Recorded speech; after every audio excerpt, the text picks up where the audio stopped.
Welcome to LOL Wild Rift Build. For this video, we are going to talk about Alistar. Alistar is a mighty warrior with a fearsome reputation. He fights in the name of the downtrodden and the disadvantaged.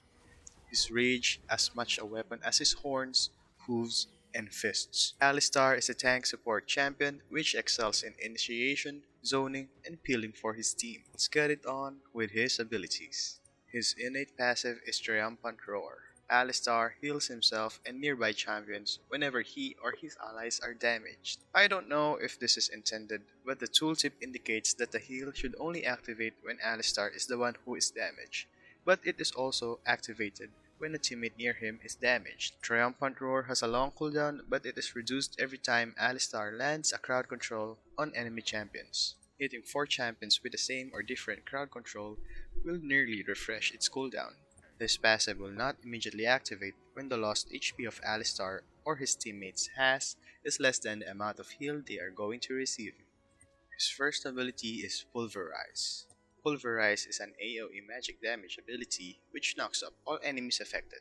It has a fairly large AoE which can easily be used to knock up 2 or more champions. Pulverize can be activated while casting Headbutt to interrupt the knockback effect of Headbutt. This is Alistar's main combo. Keep in mind that you should cast Pulverize when the Headbutt animation is ongoing because if you cast it too late, you will mess up the combo and make the enemy fly away to safety. You can flush buffer Pulverize to make it cast faster and surprise enemies. You can do this by casting Pulverize first, then flashing onto the enemy team. This is usually followed up by using Headbutt on the enemy to throw them to your team or turret. His next ability is Headbutt. Headbutt is a targeted dash that deals magic damage and knocks back the enemy he hits. The casting animation for this ability is so fast, most enemy won't have the time to react to a Headbutt and Pulverize combo. Headbutt can be used on turrets and it will deal 50% more damage to it. Headbutt is also an exceptional peeling tool. If an enemy with a strong kill potential or huge gold lead dives your carry, immediately use Headbutt to knock it away.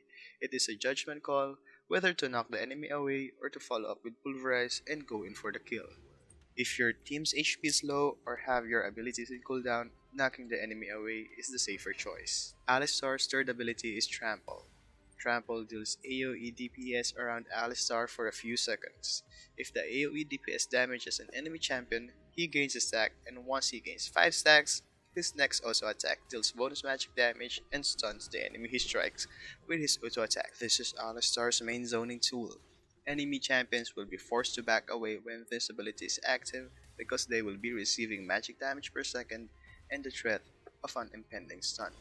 Get your stacks on the enemy bruiser or tank, then when the stacks are almost complete, do a Headbutt plus Pulverize combo to an enemy champion near you.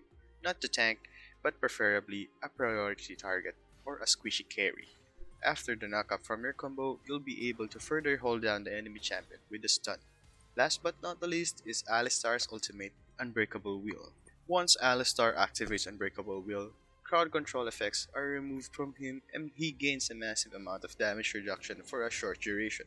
This is great for doing tower dives because it will make Alistar able to take almost twice the amount of turret hits before he dies. The crucial thing to understand about Unbreakable Wheel is when to activate it because Alistar is a godlike tanker with it and he becomes kind of vulnerable without it.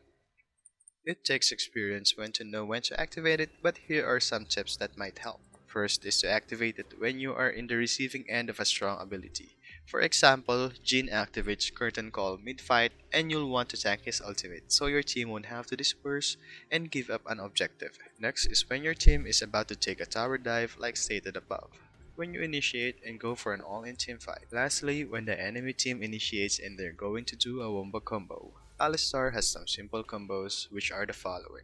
First is a standard knockup that all Alistar mains should know, Headbutt plus Pulverize. Next is the insect type play, which is knocking the enemy into your team or turret, which goes like this: Pulverize, Flash, then Headbutt.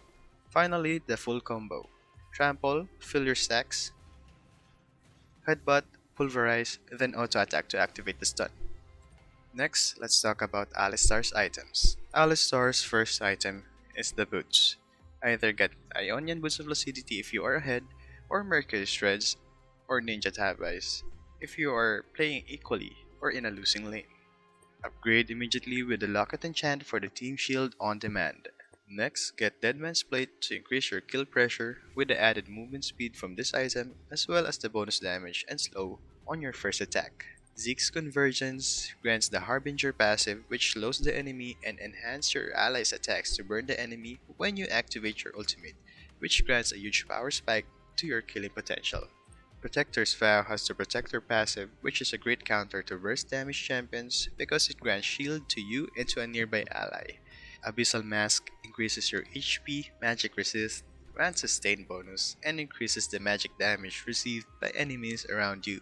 Finally, get Randuin's Omen, which is the best item to get in the late game to counter AD carries because attacking you when you have this item equipped will slow their attack speed and reduce their critical damage output. As for Alistar's runes, Aftershock grants bonus dual resistance upon affecting an enemy champion with crowd control. After a brief moment, he will deal a burst of magic damage around him based on his max HP. With weakness, enemies controlled by Alistar will take more damage from all sources for a short while. Next, Loyalty increases your dual resistance as well as your allies. And finally, Pack Hunter grants you bonus movement speed when near an ally, and each takedown with a unique ally will grant both of you bonus gold. That's all for this video. For the in-depth Alistar text guide, visit our website lolwildriftbuild.com. There you'll find out additional information like pros and cons, ability progression, early game and late game guide, his synergies and his counters. It's right there in the description below. Until next time!